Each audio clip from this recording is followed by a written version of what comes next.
Adam, welcome back to the Promised Land podcast. Thank you very much for joining me. It's a good time, I think, to talk about the bigger picture at Manchester United again, going into an international break. United don't play a game until the 24th of November. I think it's a Monday night as well against Everton, which is really annoying. You have to wait that full weekend.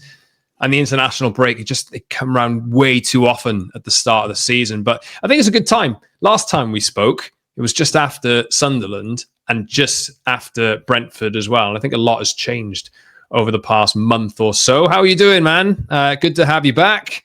How's things? Oh, thanks for having me, firstly. I don't think I'm melting down as much as the rest of the fan base, which we were talking about pre-record. But, you reflect on the last 5 games, and I think that's pretty important to do rather than just get caught up in the last result. And we'll talk about that a little bit. But to think about where we've come from post-Brentford, and we talked about after Sunderland, we talked about, it was impressive. I wasn't on board yet as you were, but think about now, and I guess like a good win against Sunderland, a deserved win at Anfield, an impressive statement win against Brighton, and then 2 games where it's frustrating to draw away at Forest and away at Spurs, but they could have got 3 points from both games. It wouldn't have been unfair for them to get 3 points from both games.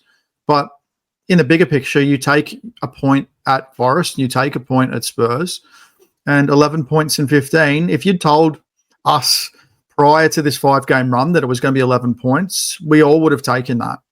And the manner of the performances within that time, you would have taken that too. Like all of the performances, not just reacting to, I guess, playing not to lose sort of set up in the Tottenham game, which worked for 85 minutes. And it's frustrating, but it's a reminder of the potential of the team. It's also a reminder of the limitations of the team. So it probably stops the title charge talk, which I was getting a little annoyed seeing. I was so sick of seeing people posting the next 8 games or whatever screenshots and talking about the title charge being on, because we aren't there yet. And the squad still has a lot of flaws, but I think there's a lot more reasons for optimism right now. Well, good. It's nice to have that feeling after. Look, you bring it out in me. What can I say? I do try, and that's what I try and do on the pod. Never too high, never too low, etc., etc. Maybe one day when United are great, I'm going to be being miserable and saying, "Hey, calm down, guys." I don't know. I've never really experienced that, so I won't be like that. When we finally win, it'll just be like best title's going to be the next one. Yeah, think of the long-term picture, guys. Look, right, I know you've just talked about the fixtures coming up and this kind of thing. I know you know this, I know this already, but for the sake of everybody listening or watching this, I will paint you the picture of the table as it stands. 11 games. Liverpool just got smashed 3-0 by Man City a few hours ago. They've lost 5 games in 11 in the Premier League this season, haven't drawn a game, and United are now ahead of them on goals scored, which I don't think anybody really could have ever imagined, like in the first 5 weeks of the season, that would happen. They're in their own crisis mode now. United have 3 losses, 3 draws, 5 wins, 18 points, and they're right in this mix of Chelsea on 20, Sunderland 19, and then there's 5 teams on 18 points, and then you can look lower than that. Brighton in 11th and Brentford in 12th have 16. Like the middle of the table is really close. So I think it's very important to stress that this can really change really quickly either way. But look at how difficult United's opening fixture list has been, and look at the fixtures that are coming up now. I'm very aware that United have had problems beating these teams in the past, and I will acknowledge that from the very beginning. But on paper, these games are easier. These are the next 10. Everton, Palace away, West Ham, Wolves, Bournemouth, Villa, Newcastle, Wolves, Leeds, and Burnley.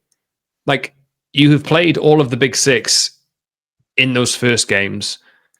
The record's mixed, but knowing that that's where United are on the table and how tight that middle group is this not a good opportunity to kick on now? Absolutely it is. I was looking mainly at the run into Christmas, so that ends at Villa. And then we play Newcastle, I believe. I think we're the only fixture on Boxing Day. But it's a real opportunity to cement United's spot in that top 5 mix. I think, you look at the table now, and I think I take lead from other people who say to wait until about 10 games to start looking at the league table. I think we can really start taking note from that now. And then you look at the league table and the fixtures that we have, like you mentioned, and I think there's no reason this squad shouldn't be aiming to finish not just top 5, but top 4. The opportunity's there. So I think it's okay to be that ambition. I think a minimum of top 6 is probably where they sit. But I think there's real opportunity now to be optimistic, cautious optimism, of course. But I think they've shown enough in the last 5 games to think there's no reason why they can't. They've still got a little bit to prove to me, a little bit away from home. I don't think we've had a statement performance outside of Anfield where you can really say that I think they're showing mental resilience when they go down a goal or chasing a goal. But I think we just need to see a little bit more. I think there's mental scars that they're still healing from last season. I was sort of reflecting on this when you were talking about it on your episode yesterday. But I still think there's a little bit of things for them to work through from last season. I think that the trauma of last season is not only on the fans, it's still on the players a little bit too. But I think they've shown enough, especially in the Old Trafford performances, that they are establishing the home ground advantage again. I don't think it's going to be like last season where teams were relishing coming to Old Trafford. It should be something they dread and fear. Getting back to that, and it's going to take time, but cautious optimism should be the way right now. But I'm going to keep living at game. I'm not going to keep living at game to game, but I'm going to take it a game at a time. People do live game to game, though, and as I found out over the weekend, people have not been very happy with the Tottenham game. I do just want to touch on it a little bit because I've done a post-match reflection on it. It was about 2 hours after the final whistle because I needed to calm down a bit because I myself was really annoyed that United had managed to have the lead for the amount of time that they had. And I know that this team has that in them. I know that they concede one and then they concede another. I know it happens. As soon as Tottenham scored the first... Was that the frustration? Was it the fragility knowing that it was coming? Yeah. And I want to see this team progress. I think they are progressing. I know that there are flaws in the team.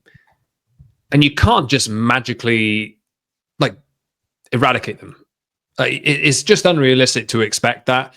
I've been embroiled over the past 24 hours or so I put a tweet out earlier about standards being somebody was accusing me of saying that you're lowering standards. Well, if you hold United to the standards of winning titles, you're just going to react the same way you're reacting every single week when they don't win.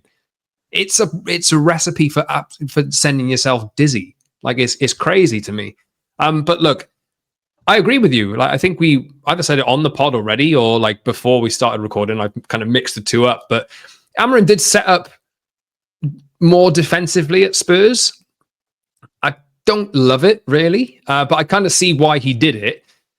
And look, I think he needs... I don't think we're seeing the exact version of what Amorim wants. I think we're in a bit of a halfway house at the moment, And it's unrealistic, really, for... if he went and played the way that he wanted to play with the players that he's got, the team would probably get annihilated, I've got to say. But the Tottenham game for you, how did you feel after it? What were your real takeaways? Because obviously it's been... a couple of days now since that game happened, but it's still going to be the most recent game for the next couple of weeks anyway, so it still will be relevant. So how did you feel after that?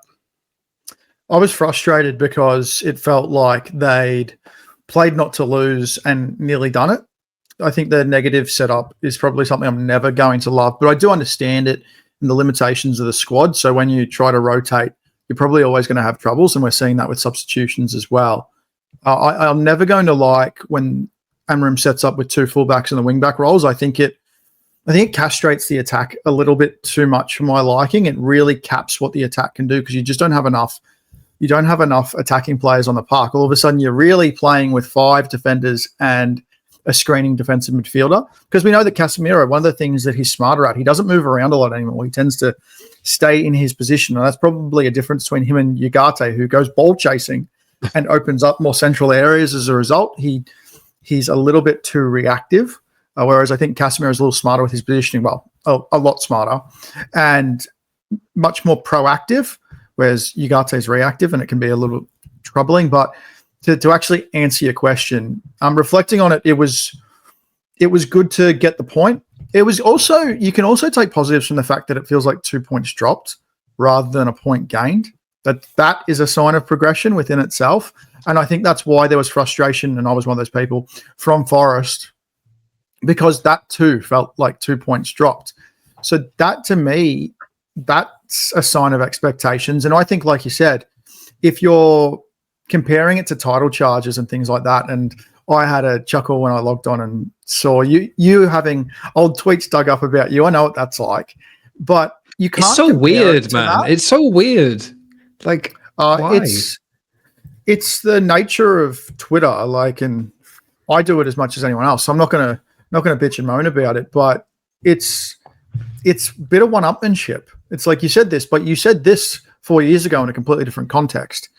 And I thought you explained it really well in return. Like, I think all you can do with people like that is not necessarily kill them with kindness, but kill them with information. And that's what you did, because they will never retort with anything more constructive. Well, he did try to. I didn't even bother reading it. I think you just do what I do, mate, is just reply and don't read what they have to say in return. It doesn't matter. You just reading it too much. For people who haven't seen it, I suppose, so maybe I'll explain here. So I was trying to, after the game, say, understand that this is going to require a bit of patience, and Amorim is, I can't remember exactly what I said, but just don't kill the manager every time United drop points is what I was trying to say, because the general directional trend is good. And then somebody dug up a tweet when United lost 4-1 to Watford, and I thought that was the end of Ollie, let's just say that. And it was, well, why didn't you have any patience for Ollie? And you've got patience for Amorim. That tweet came 2.5 years into Ollie's reign. That was the turning point game, though. And everyone looks back at that now and thinks about that Watford result. Do you know, I would have won $2,000 if United won that game. I had like this massive really? accumulator, and that was the last leg. It was 20 games. Oh, never. Yeah. Anyway, yeah, I think we all look back on that, and that was the end. And I think that I sort of shudder to think I wouldn't Amorim out, but after Brentford, I was like beginning of the end. 5 games later, it's a reminder to probably not live the 90-minute cycle too much. And we get caught up in this because there's one game a week as well. We have all this time to ourselves almost. There's this, you just live so much of it, like this high and low. So if they get it wrong, you're back to, well, I'm speaking broadly here, not necessarily about you and me. People are back to, manager's got to go, these players are useless, rather than just being like, okay, in the grand scheme, they're making progress, and you can't really compare to where you'd like them to be as opposed to where they are. So I think the 11 is really strong. He has issues rotating the squad because the depth and quality just isn't there. We're seeing that potentially depending on the state of Benjamin Sesko's knee and how that limits the team setup. Because we really saw without a striker, I mean, take out the goal from the first half hour. Take out the goal. The first half hour before that, nothing was happening. And take out the De Ligt and Mbeumo goals, and they didn't create anything. So it was really limiting. They set up to stifle Tottenham's attack, and they did that. Tottenham were dreadful. And you spoke about this yesterday. Tottenham were dreadful. And that's probably where part of the frustration comes from, is because for 85 minutes, Tottenham were really bad. They got a deflected strike, and all of a sudden it was on. And you could sense that second goal coming. You knew it was. And that is just, you have to step back from the emotion and the frustration and be like, this is a part of the team's development. These are part of the areas they've still got to improve on. Because you can be happy with the last 5 games and still acknowledge they've got a shit ton to still work through. They've got a shit ton to still get better at. They don't have the midfielders that they want. So you think about how we came into this season with Casemiro. And Ed and I talked about this on NQAT, but we were talking about replacing Casemiro and him going in the summer if his wages weren't so high. Now, all of a sudden, he's this really important player. So if you think about it that way, and you think about the fact that we've got to replace him, a younger version of Casemiro, not necessarily, we're not going to sign prime Casemiro. I don't think that's too likely. Hopefully we do. Hopefully we sign the equivalent. But you replace Casemiro next season with a younger version who can get around, who doesn't have any issue getting through the 90 minutes. And let's be honest, you probably replace Manuel Ugarte unless he turns it around in the next 6 months, because he'll have had his 2-year period to get adjusted or move on. All of a sudden, the floor of that midfield raises. Like, there's still so much to improve on. The wing-backs are still an issue. I think the right side is a problem when Ahmad's not playing there. The left side is an issue in general because I really like Patrick Dorgu. My criticism is more when someone else plays there. I think you've just got to get minutes and games into him at the moment so he can build up his confidence and also develop, because he's a young player. We don't seem to want to allow for that, whether it's Sesko or Dorgu or anyone. We don't want to give credit to the fact that players are going to have highs and lows, particularly at a young age. Yeah, it's crazy to me how people are writing off Sesko already. And look, I don't think Dorgu's the finished article, nor is Sesko. But obviously, United bought Dorgu. We all knew it was more of it was a bit of a play, wasn't it? This is a high potential, maybe player from Italy, or playing in Italy anyway, who can come in and has the raw materials maybe to develop into the left wing back that we want. But I think it was always, like, in my mind, it was always open to me, like, is he going to be good enough to start every week, or is he going to be a squad player? I don't know. I think we have to kind of wait and see. Sesko is obviously, I hope the injury isn't too bad. From what I've seen, maybe floating around social media, it's not as bad as it could be. Touch wood. But he needs patience. He needs time. He could have been sharper in those instances at Tottenham. In the Forest game last week, he had a chance. I think he hit the side net in. He's not the finished article, but it's completely unrealistic to expect him to be Erling Haaland now. Erling Haaland is a freak. Like, he is I give him a lot of credit. I've even done it on the podcast a few times over the past week or so. He's just so good. And that's the standard that everybody that's the standard there. And anything below that, you think, oh, well, he's a fraud, Well, it's like comparing to old Manchester United, right? You set this impossible bar based on, and you put it under standards, but it's not really standard. You're holding them to the golden standard, which is unreachable. And where Haaland's a one-of-one player right now. There is another player like him. So I think that expectation, I think it's also like not every player, strikers don't develop at the same age or trajectory as one another. Haaland's develops particularly early. And yeah, I don't really understand it. I was looking at some stuff. I'm just looking it up now. I was talking about it last night. So, I mean, with Benjamin Sesko, first 3 games, he's off the bench. He started in that 3-0 loss to City. That was his first start. He played a half against Chelsea. Was subbed off, I believe, when Casemiro was sent off.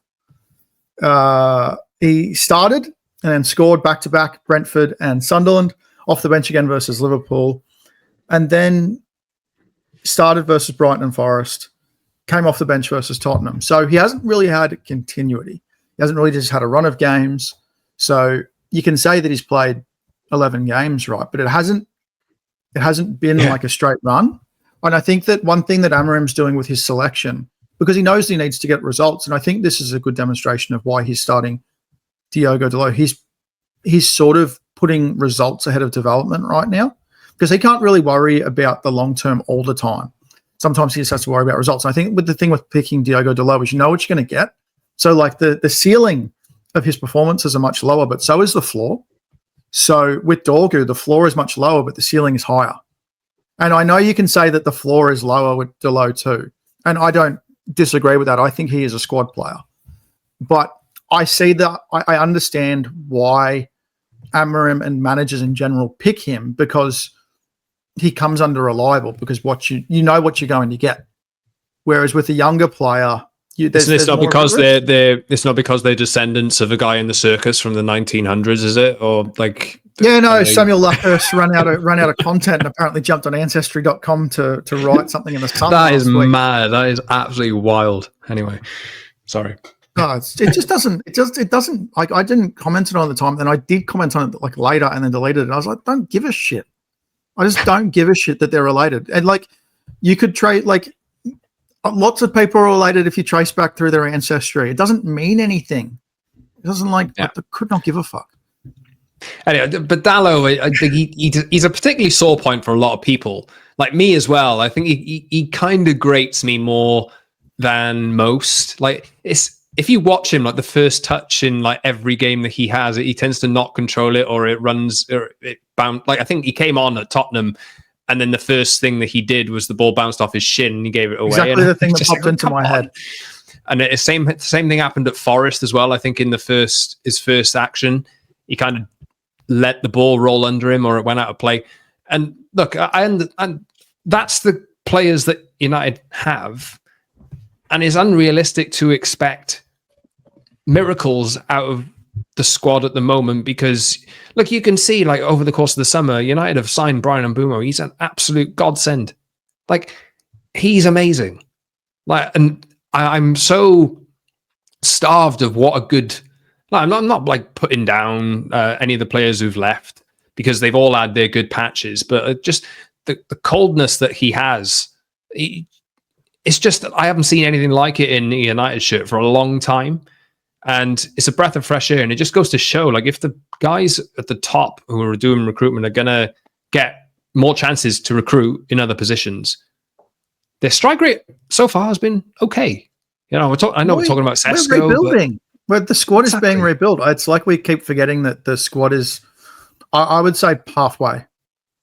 Yeah, I don't like. I think because it's really right now. There's a couple of players who will move on. Players like Ugarte and Dalot will be replaced, and they're probably about halfway because they've still to promote some academy kids through. There's still some academy players to come through and fill out that squad. That's what I was sort of hoping this season, there'd be some depth there, provided by the academy. It hasn't really happened there. There also isn't really the game, so I guess they're prioritising their development a little bit more rather than having them sit in the match day squads and not play.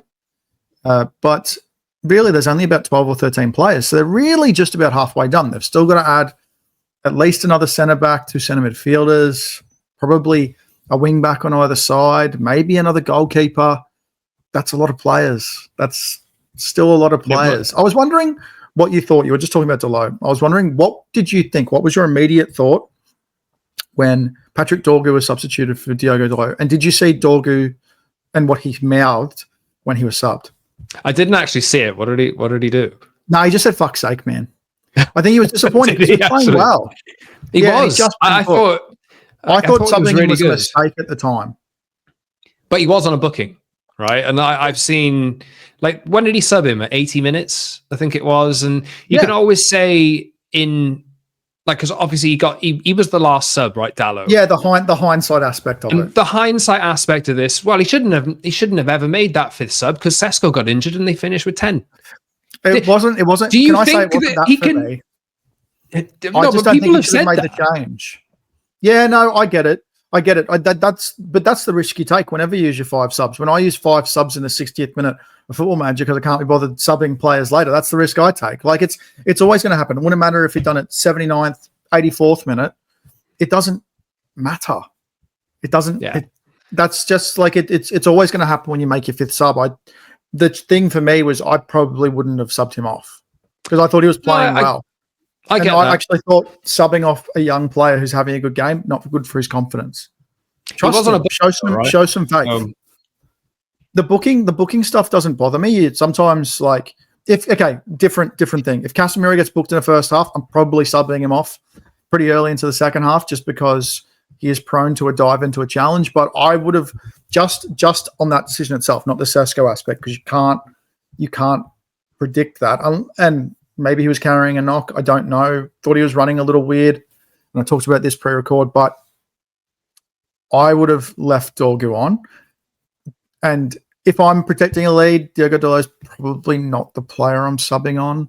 I don't think his strength lies in his backs to the wall defending.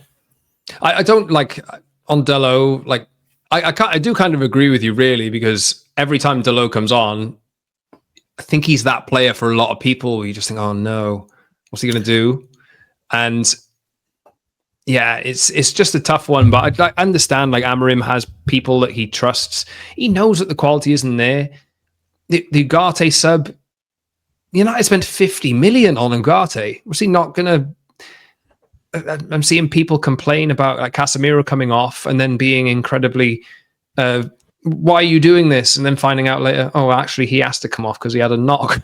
Like that's just he's only played 90 minutes once, I think. And I think against that was Forest, I think week. he did. Yeah. He's always going to be subbed off. I'm prepared for that. And I know what it means. It just means chaos ball. And United aren't prepped for chaos. They don't deal well with it. It helps them in attack. They're getting better at chasing goals, but I just don't think they don't have the stability yet. They also don't shift gears well. That's probably the weakness of a team that's in the transition they are. They only have a few gears to go to right now. So they struggle. Like, what I did like is how they forced Tottenham, because Tottenham was so bad, they forced Tottenham to switch to a back three. So they forced Tottenham into a system change. And I know the negative people will probably be like, well, if Thomas Frank can change mid-game, why can't Amorim? But it was because what Amorim did was working. So you have to give credit. Like, I can criticize the lack of creation that the system lacked for one thing, but it did stifle Tottenham. So that it's not all. And I think also through 38 games, you're just not going to get 38 beautiful games of football. I feel like people forget that, and particularly amidst an era where we are seeing a less attractive style of football across the league. Like, it's like people forget that not every game's perfection. Yeah, you mentioned a few minutes ago about the need of replacing players, and there's two midfielders. You mentioned both wing backs. Really, I'm not saying that they're going to come in as starters, but you need different options in those areas. Amorim used wingers at Sporting. He called them wingers. Well, because he could, I think, as well. They were able to overload. Yeah, true. But like, it's a different type of dominance. It does add a completely different realm to the attack, and I think that is something, or a place that he will want to get to eventually. But it's just so important, really, to kind of keep that context and look at the tools he's got. I think jury's out on Ugarte. Absolutely, the 2-year rule. He's got 6 months running left. out of time. Yeah, he's running out of time. But yeah, just to talk about Ruben. The last time we did a pod, it feels like the mood on him has changed a little bit, and now that he's got a few wins fix everything. That they won 3 in a row, and then I can see it now. Like, he doesn't have to talk about things that might have happened. Now he can point to things that did happen, and then obviously we've had the whole they won 3 games in a row now. Can they challenge for the league? Oh, actually, no, we're back, and we've drawn our last 2 games away from home 2-2 with some usual flaws. So I think we're 11 games in. We've got a good idea of what this Manchester United is this season, and they are flawed. They're frustrating, but they're in the mix with 10 other teams going for probably 5-6 spots, really, if you're looking at Europa League and Champions League places or whatever it is. So how has he turned this around? And where do you stand on him at the moment? Has he bought enough time for the season for you now, or are we still in the obviously this, and I said this on the last pod, this can completely change. If he loses his next 5 in a row, we're back to where we were previously. But do you see more from him now? I know we spent time criticizing the way that he picked the Tottenham team, which I think is fair and valid. But do you see progress? Yeah, I do. I think it's important. And like you said, it can change really fast. I think the situation with a manager these days is always really fluid. So, the 5 games have gone really well. It changes completely how we perceive the situation, at least for you and I. I think we're at the point right now in this moment, and certainly the feedback that's been reiterated through the briefing to the journalists at The Athletic and whatnot and BBC is that he'll be given time. So I think he's done enough right now to say that he'll have the rest of the season. I mean, he's got the festive run is always pretty brutal. And after Christmas, they do have a string of 4 or 5 games that are every few days. And it'll be interesting to see how the squad handles that, just because there's not a lot of room for rotation and there's certain players going to AFCON, which is going to cause a bit of chaos. We'll worry about that when we get to it. I don't want to think about that right now. I think the important thing through 11 games, then particularly through the last 5 games, is one, we got a run of form that we can cling to. We've got a statement performance. And I said after Sunderland that we still hadn't had that, and now we do. So they had an impressive win at Anfield, an impressive win against Brighton, a good win against Sunderland, 5 games undefeated. Can he turn that into 7, 8, 9, 10? That's the next step. But I think he's done more than enough. I think we all feel like the squad's good enough for top 6 minimum, preferably top 5, because I think they'll still get that extra Champions League place with the coefficient. But even Adam, even that what you've just said there, 6 weeks ago, people didn't think that. No. You know? No. No, Sorry, I think no, you're fine. You're fine. I think they've shown more than enough. And I think, again, cautious optimism with everything. But I think it's okay to look ahead to the rest of the season and judge what you've seen on a whole so far and be like, yeah, we should be able to do that. What do you think? Yeah, for me, I think, well, I say this a lot. He talks, listen to him. Just listen to what the guy says. I don't know whether a lot of people just watch the matches and then read what he says afterwards through aggregators or whatever. He talks all the time. I watch every press conference. He talks and addresses the issues which I've thought have been there for years. Like he doesn't get every tactical decision right, but I think the guy that's in there has identified what the problem is long term, and I think he's chipping away at it. That's where I get my support and defense from, I suppose. And I understand as well that this is going to require patience. Last season was rotten, horrible, and I said at the end of last season, if they changed him now, I can't say anything because it's terrible.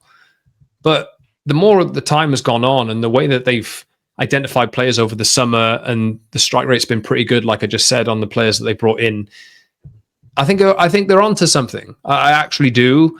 And the problems that he's talking about now, like in the Tottenham game, he even put it on the players. And like people don't like to see that a manager's like pinning blame on the players or whatever. But he said they weren't adventurous enough. And he said that about the players, I think.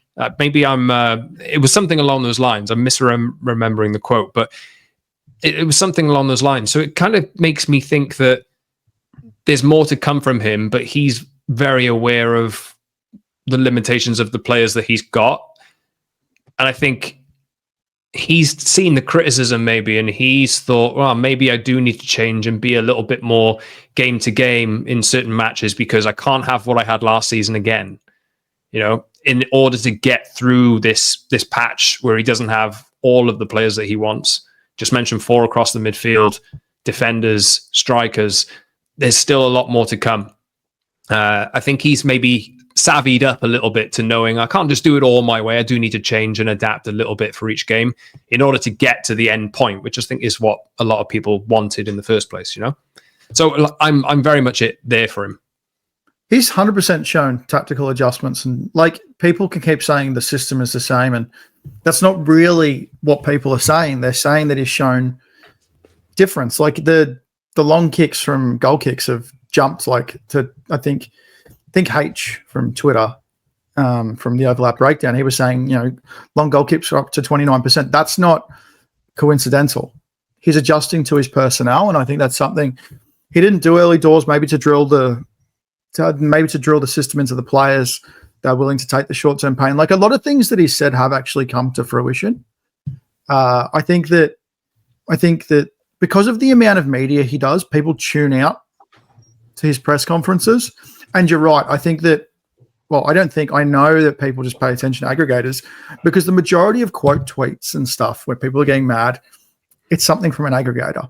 And often what aggregators do, and people know this and they get sucked into it anyway, is that they don't post full answers. One of the benefits... Take lines out, yeah. I know. Yeah. So like one of his answers on Sesko, someone sent it to me the other day saying that he doesn't... Well, I think it might have been after the game or before the game. I can't remember which. Actually, I think 2 people sent it to me, one before, one after. Was that about how he doesn't believe in Sesko based on a line of his quote. I said, if you watch the video, I sent him the one from, I think Match of the Day posted it. He explained the understandable reasons as to why Benjamin Sesko was struggling, and he said he is struggling, and that's okay. And it came very much from a place of understanding and defense of his player. He's also I think he's quite protective of his younger players. I think that's why he doesn't necessarily always throw them in. I think that I don't love that he takes Lenio in and out of the starting lineup. I also love that he doesn't play him every single minute of every single game. It's okay for young players to sit on the bench sometimes. I think the Kobe Mano situation is a little bit different because he's been squeezed out for the captain, and that is a bit of that's a tactical system problem that they can't both play. But yeah, I think he's shown lots of growth, but also with the media stuff. I think if you do watch it, I don't think a lot of people do sit down and watch press conferences. I just don't think people have it's like the change in the social media world means we don't consume content in the same way. We prefer TikTok, bite-sized clips. Our attention spans are different now. And so you and I are more used to sitting down and watching press conferences. Maybe it's both media backgrounds that feeds into that. I also find you get as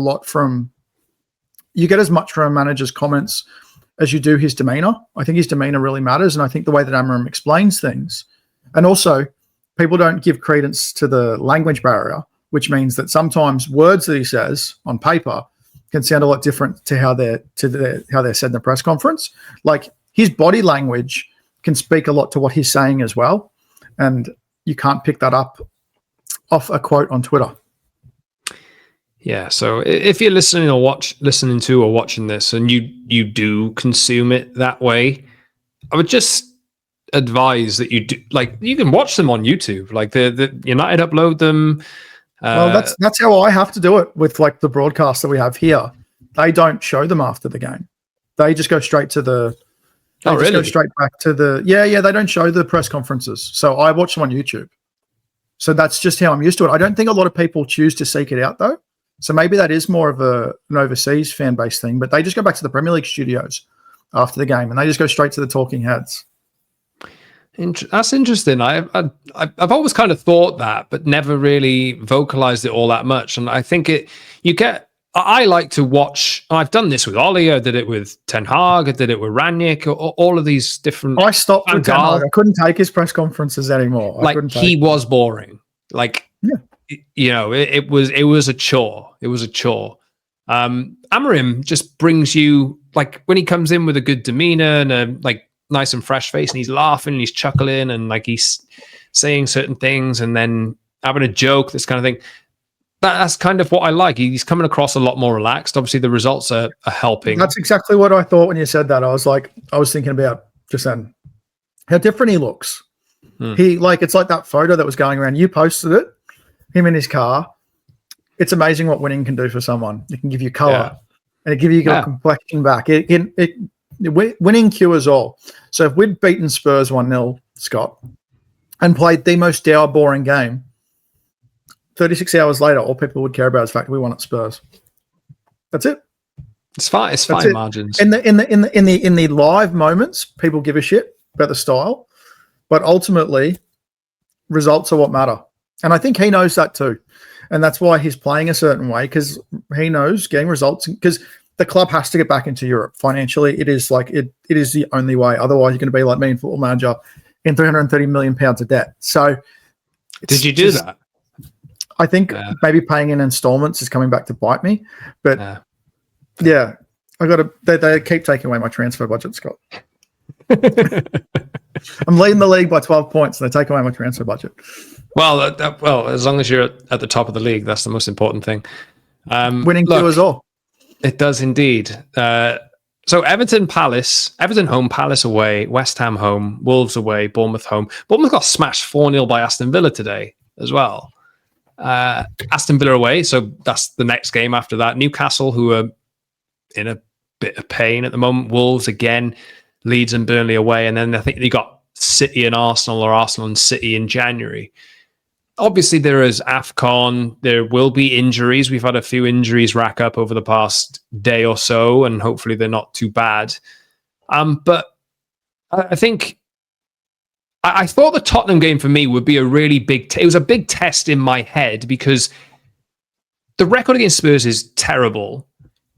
Recently, they did that in the Europa League final.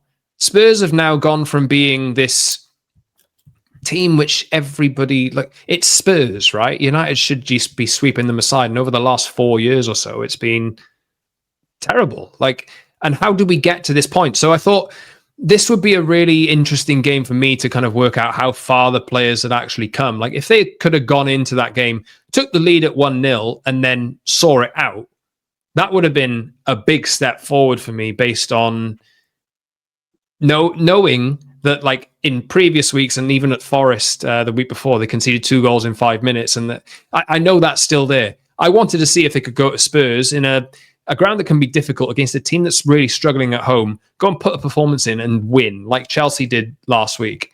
They have their own problems, and they're in a good wave at the moment, but just do what Chelsea did last week and, like, heap the pain on them and move forward. They failed the test for me because they did concede those 2 goals, but you just add in something. But like the last 2 weeks, you score a late goal to get back in it and you're salvaging points out of these matches.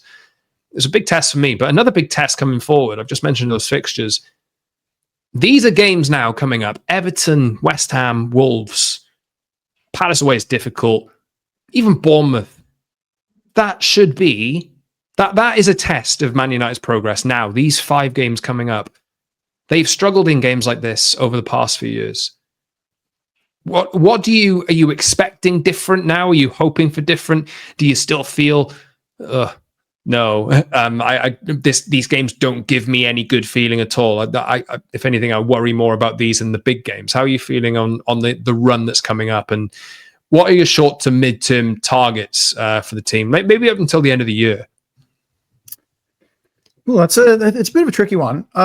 I would say, just looking at the away games first, Villa and Palace in particular are really interesting tests for the team. Is to see if they can get a nice away win that's not in necessarily a big 6 fixture. They're still struggling away from home, so winning one of those would be massive. But I think they showed in the 2 home games against Sunderland and Brighton that they can beat this manner or this level of team, this perceived level of team. So beating Everton, beating West Ham, beating Bournemouth would be a really good sign of progress. They should win at Wolves. They should be able to take care of that. But I'm expecting to see more of the same that we've seen through the last 5 games. So I don't think it'll be perfect, but I think we'll see more positives and negatives. And then we should be going into the Boxing Day game against Newcastle, probably firmly established in the top 4. Is that reasonable? Is that fair and reasonable? In 6 games' time, I think the chime back from people is, United couldn't even win 2 games in a row just a few weeks ago, and then you jump in from one extreme to another. I don't give a shit about I'm with you, but I'm just saying what people will say, and maybe people listen to this and thinking, you're crazy, what I do with man. most people on Twitter and just not read their replies. It's just, I don't care. I don't care. I deal with the sample size that we've seen this season, and the sample size this season. And we have enough games now that we can actually look at the underlying data. I know when we got those briefs after Brentford that the underlying metrics were good, I said it was too soon to be judging any data from this season. Now we can take, through the international break, we can take a proper look and see this team. So to me, still defensively frail, still concede too many goals, showing attacking promise. I think they found a game plan that's working for them. So my next thing is when teams take away the long balls or play with a low block like Forest did, how will they adapt? But I think that Ruben Amorim has also shown within his own system, there are adaptations and adjustments he's willing to make. And not just willing to make, he's making to win games. And I think the way the Premier League's changing is that it's not, you don't play one underlying system or one system the entire season. There's more adjustments game to game, because I think the standard of coaching across the Premier League has never been higher, because teams are getting better and better coaches the lower you go down the table. So, I mean, Sunderland are, what day after tonight? I think they'd be 4th. So pull it up now. They're 4th in the league. They have a point more than United do. Yeah. Every team has got a bit of something. I don't think there's even when I was talking about winning at Wolves, it's still going to be a tough game. Well, I think every away game is tough. I don't think you can expect no win is given on the road in the Premier League anymore, particularly this season. Like the 3 promoted sides have all shown a bit. Well, more than a bit, really, clearly, with Sunderland being fourth. So I think there's more than enough reason for real optimism, again, with caution, that by Boxing Day, they're going to be in the top 5. What a wild turnaround it's been from just like we've had a few of these conversations. For what it's worth, I agree with you. I think the run that United have coming up, and you look around, right, and look at the other teams, and I've made a big point of this over recent episodes and on different like shows. Like did a bit with TalkSport talking about this as well. Like everybody in this mix is going to play each other. Like Bournemouth and Aston Villa played on Sunday. Liverpool played Man City. United played Tottenham. All these teams are going to play each other and take points off each other, while United have the teams who are, a lot of them, who are not in that conversation in this next 10. So that hopefully they'll be able to just notch up a few points while other teams take points off each other. And look, at the end of the day, right, I've said this a lot. The lack of Europe is a big thing that United need to use to their advantage. I don't think that you're going to get 90 minutes out of Casemiro every time, because there's a different type of fitness, like running around for 90 minutes versus getting a week's rest and being completely fresh for 60. It's different. Like it's a different type of fitness. But it is really important and really imperative now that United use that time to their advantage to prepare for all of these matches, because this time of the year after the international break coming up is where those differences are going to start being made, and that'll keep happening into January, February, March, and like the later we get in the season with other teams in like Champions League competition, Europa League competitions going into knockout phases. That's where it's going to make a big difference. And United have a real opportunity here to kind of make their statement and push themselves up a little bit. And I will be expecting that they go and beat Everton and West Ham and Wolves and Bournemouth. And if they don't... Standards, Scott. Standards. Where are your standards? Yeah. But this is the time now where we need to see United turn a corner, because they have I think they already have, but they need to turn a corner and start making these games that they should be winning, games that they win, if that makes sense. And I think there's a really good test coming up after the international break for them. Well, not just that, but you're talking about like the European factor, and no, I don't think nobody should think that playing without Europe is a good thing. But like you said, you have to use it to your advantage. And I think we all remember from last season when they were when they were progressing through the Europa League, we saw the after prioritizing it though. We saw the after effect in the league. Other teams are going to be going through that same thing. We're not going to have that issue. That's when it's going to become more an advantage. The deeper teams get into Europe and the later into the season we get, as legs get heavier, fatigue levels get higher, that's when United need to keep capitalising. And that's going to be a real advantage. And they need to use it because the league is so tight. There's a real opportunity to separate themselves from the pack. Like right now, it's City and Arsenal and everyone else. So there is a real opportunity to be at the front of that pack if they get things right in these middle tier games. We'll wrap soon, but I just had a thought. January's still a while away, but do you, like, in the context of what we're talking about here, I know that United have the old credit card trick that they can pull, and no, they don't really like saying that, but they have that revolving credit facility that they could use. The Belieber Fund, once titled Belieber Fund. Well, it was that. Like, hopefully his price has come down now because he's been rotten. Might be the Elliot Anderson of the season. Might be the Elliot Anderson Foundation now. If United do have that opportunity, would you like to see them go and be aggressive and do that in January? Or a deal like that in January? Yeah, I would. And only for the right player. So I don't think you're going to, like, I know people have talked about going to get Elliot Anderson in January as a perfect example. That's just not going to happen. Forest got too much at stake and they got too much money and an owner who just doesn't like to do deals. So I think getting the midfielder will be tough. But if you could pull out a wing back, it probably wouldn't be a bad idea, or another striker.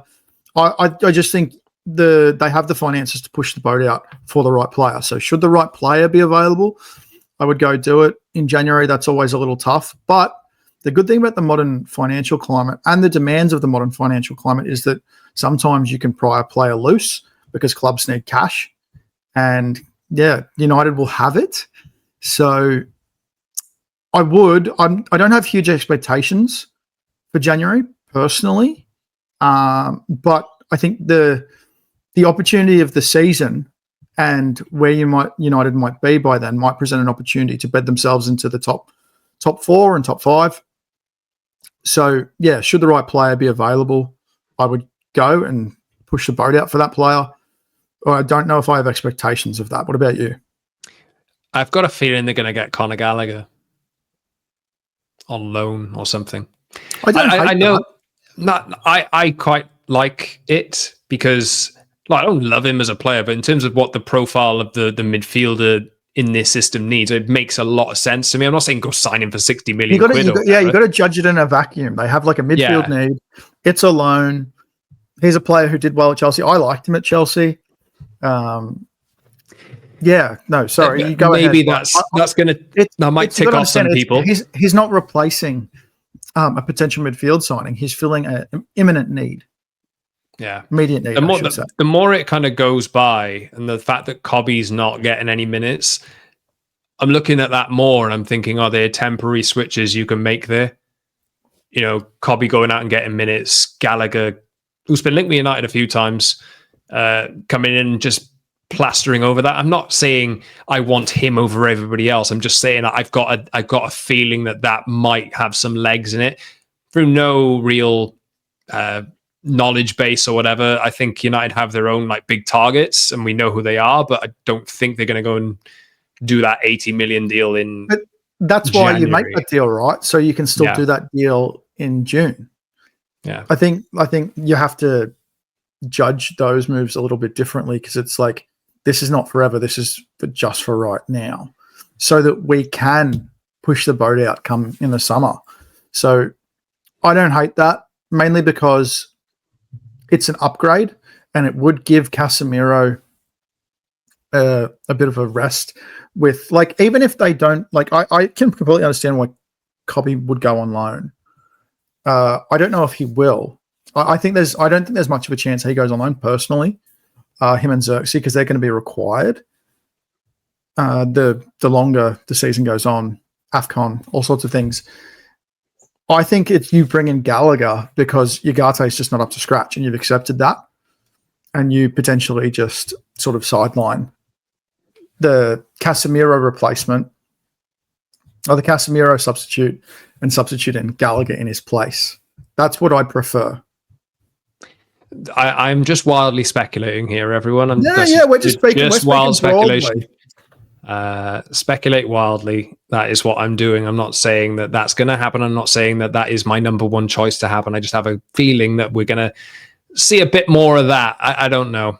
Look, there's different messages coming out of the club. Ruben's saying that they might do something in January. Some reports have been they're not going to sign a player temporarily. They only want fits for the long term, and that's been out there and reported as well. And I don't know. Well, I kind of like that. Harry Mass comes back in January too. Yeah, so we'll have scored the other day to play left back. Yep, having a really good loan. Good job, Johnny Evans, loan manager. Good job. It's funny. We were also critical. We're all sort of not critical. We're sort of wondering why is he going to Sheffield Wednesday, but going to a really tightly knit squad in a club in real financial woe has turned out to be a really good thing. Yeah. Who knew that financial trouble could band a squad together? So, yeah, really good move. The journalist who covers them, I cannot remember his name. He has tons of followers. Can't remember his name. I think he works for the Sun or the Star, Daily Star, something like that. He was like, can't wait until we lose Harry Amass or he's recalled in January. Turns out he was only going to be there till January anyway. So I think that's going to be a really good ad to have him and Dorgu have two left footers competing for that left wing back role. I think it provides real opportunity for a Luke Shaw clone whose body won't break down to play that role. Maybe Luke Shaw moves back to left wing back when Martinez comes back. I don't know. I think for periods, I just wouldn't trust. I wouldn't even risk his body breaking down. And I just think Martinez is going to take so much time to get match rhythm back. And we've seen that when he had his knee injury previously. He wasn't himself when he first came back. I think recovery times and rehabilitation's never been better. But we really forget, as soon as a player's come back from injury, we forget that player's just come back from injury. and it takes a while before they have faith in their body again. They're used to it all. It takes so much time to get up to the match rhythm of the Premier League. It's probably going to be a couple of months after he returns before we see him being himself again. So I think a rotation between him and Luke Shaw is not a bad thing. I love him. Yeah, I get it. He's perfect for those. He's perfect for the wide centre back roles. Bringing the ball out, he will add a lot. I'm looking forward to having him back. Any final thoughts from you before we wrap it? Like, we have more than 2 weeks. If you're listening to this on Monday, we have more than 2 weeks till United play again. So there's plenty of time to twiddle your thumbs and sort your FM saves out. Yes, no, you get to use international break however you want. If you want to play Football Manager for all of its apparent flaws for a couple of weeks, by all means, go ahead. I'll see you there. But no, not too much to say, mate. I hope these pods keep trending up. It feels like we haven't had a pod this positive since the summer. And turns out those pods, talking about the players we brought in, yeah, those have gone really well. So hopefully our next one in mid-December is after 3 or 4 really good games. Yeah, we'll see how it goes. We'll have to pick the right date for that to give it kind of a bit of a listener length, I suppose, where it's relevant for a few days. But we'll see how it goes. Look, it's always good to speak to you, mate. Thanks for joining me. Thank you very much to everyone who's been listening or watching this as well. Give Adam a follow. Social links in the description to Adam's channels,